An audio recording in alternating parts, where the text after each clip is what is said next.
प्यारे बच्चों, आप सभी का हमारे चैनल पे बहुत बहुत स्वागत है। जितने भी विद्यार्थी क्लास 10th में हैं बाबू और 28 फरवरी को संस्कृत का पेपर देने वाले हैं, उनके लिए मेरे प्यारे बच्चों संस्कृत का एक इम्पोर्टेंट मॉडल पेपर लेकर के हाजिर हो चुका हूँ। बच्चों, आज के इस वीडियो के माध्यम से आप सभी का संस्कृत वाले पेपर में 70 में 70 अंक पक्का होने वाला है। बस केवल पेपर से पहले इस पूरे मॉडल पेपर को तैयार कर लीजिए। बिल्कुल ऐसा ही पेपर पूछा जाएगा जैसा कि आप यहाँ पे पेपर को देख पा रहे हैं। और मेरे प्यारे बच्चों, इस पूरे पेपर का सलूशन मैं आप सभी को बोर्ड एग्जाम की कॉपी पर लिख करके लेकर के आ चुका हूँ। और आप सभी को भी कल वाले पेपर में किस तरीके से संस्कृत की कॉपी का सलूशन करना होगा, चाहे लाख तैयारी कर लो, कहीं से भी पढ़ लो, संस्कृत में हर साल बहुत सारे विद्यार्थी कम नंबर लेकर के आएंगे और नहीं तो हमेशा फेल होते हैं। तो पूरा तरीका बताऊंगा कि 2026 बोर्ड परीक्षा में संस्कृत बोर्ड की कॉपी कैसे लिखना होगा। और अंत भला तो जग भला, संस्कृत वाला पेपर सबसे अंतिम पेपर है और आपको अंतिम पेपर के दिन है कौन कौन सी सावधानियां बरत करके पूरा पेपर का सलूशन करना होगा। हर एक छोटी मोटी चीज के बारे में पूरा बढ़िया से विधिवत तरीके से बात करने वाला हूँ। तो आइए बच्चों, बिल्कुल ऐसा ही पेपर देखने को मिलेगा। 70 नंबर की आपका पूरा पेपर रहेगा। 30 नंबर तो भैया प्रैक्टिकल से मिल जाएंगे, उसके लिए परेशान होने की कोई बात नहीं है। अब इस पूरे पेपर को सॉल्व करने के लिए आपके पास जो समय मिलता है वो रहता है 3 घंटे 15 मिनट। अब नोट में लिखा गया है कि प्रारंभ के 15 मिनट परीक्षार्थियों को प्रश्न पत्र पढ़ने के लिए निर्धारित होता है। मतलब कि पूरा बढ़िया से आराम से सारा पेपर को पढ़ना होगा। उसके बाद से एक एक निर्देश को एक कदम खूब बढ़िया से पढ़ना होगा और पढ़ करके आराम आराम से पूरे सेक्शन का सलूशन करना होगा। तो आइए बच्चों, हम यहाँ पे सीधे मुद्दे की बात करेंगे। और सबसे पहले खंड अ, जिसमें 20 नंबर के 20 बहुविकल्पिक क्वेश्चन यहाँ से पूछे जाएंगे। आराम से इसको समझते हैं, सॉल्व करते हैं। देखिए, पहला नंबर क्वेश्चन और दूसरे नंबर का क्वेश्चन जो पूछा गया है वो गद्यांश पर आधारित होगा। बोल रहा है कि प्रश्न संख्या 1 एवं 2 गद्यांश पर आधारित प्रश्न है और गद्यांश को ध्यान से पढ़े और उत्तर का चयन करें। किस तरीके से सॉल्व करना है, सबसे पहले क्या करना होगा, ये वाला पूरा गद्यांश आपको पढ़ना पड़ेगा, तभी जाकर के समझ पाएंगे कि क्वेश्चन में बोला क्या गया है। यहाँ पर लिखा गया ना कि शंकर केरल प्रदेश मालवार प्रांते पुणख्याना नदंतरे इसते सकल ग्रामीण ठीक ना ग्रामे अष्ट सिद्धि सप्तमे ते ईश्वर दमनते नदी कूले जन्म लिए। अब इसका मतलब ये हुआ कि जो शंकर जी थे वो मतलब कि केरल प्रदेश में जन्म लिए थे।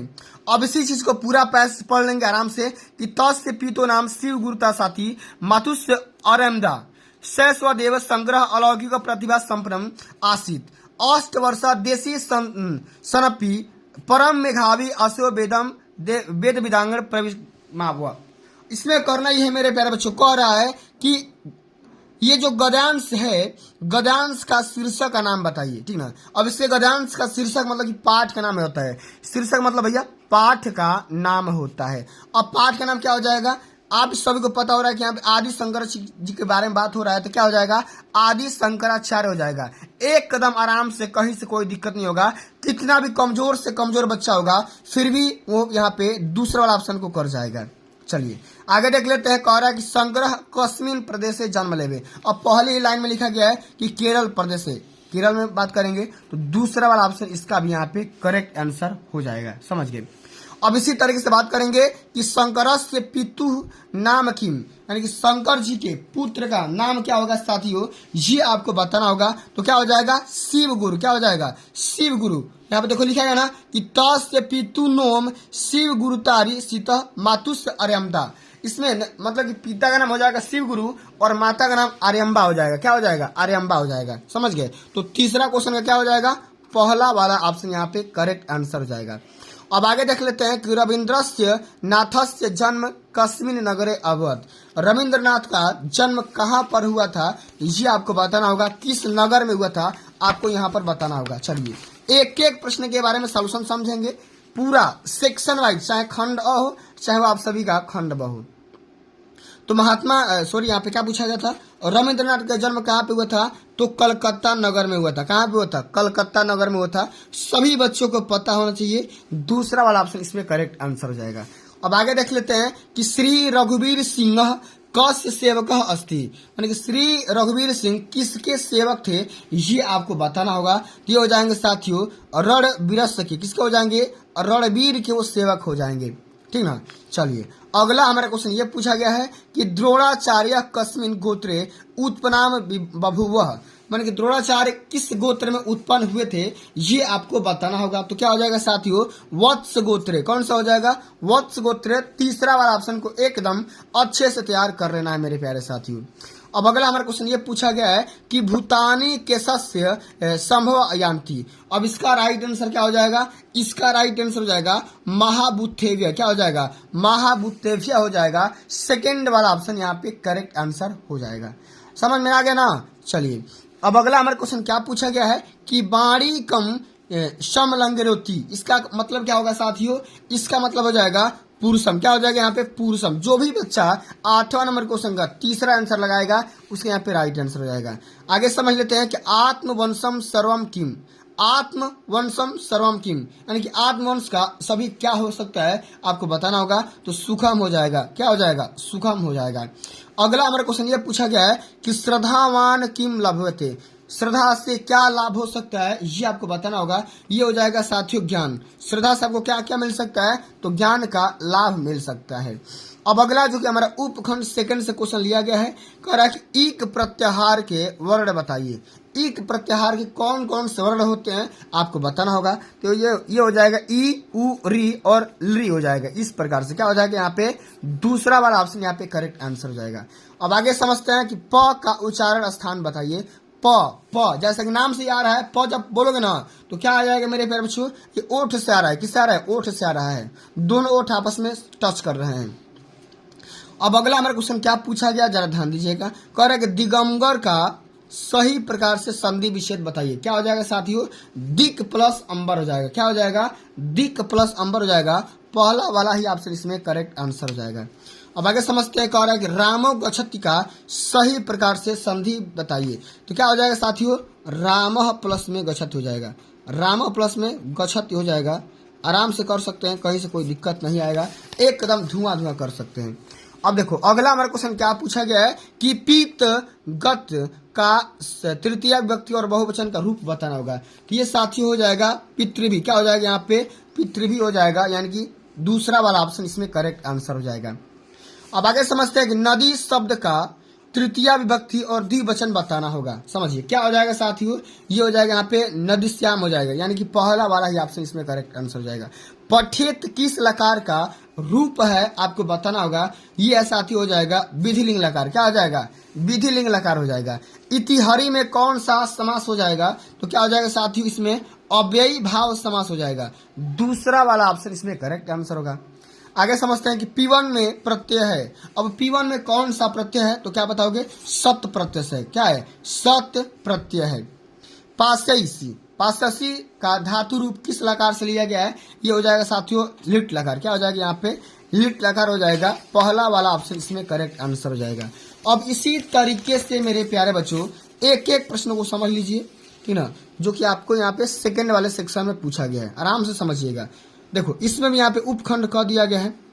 बोल रहा है कि निम्न गद्यांशों में से किसी एक गद्यांश का, ठीक ना, अनुवाद आपको लिखना होगा। तो कैसे करेंगे, या तो ये वाला करिए कि रघुवंशे कालिदासा रघुवंशी नाम चित्रम तथा करोति तथा भारतीय जनजीवन से उपदर्शनाम, ये वाला। या तो ये वाला करिए, और नहीं तो नीचे दिया गया है ये वाला कि अन्यासु भाषासु वाक्य योजने प्रथम कर्तु प्रयोग पुनः अन्वेषा कारणा बिना से प्रसिद्ध क्रिया उक्ति।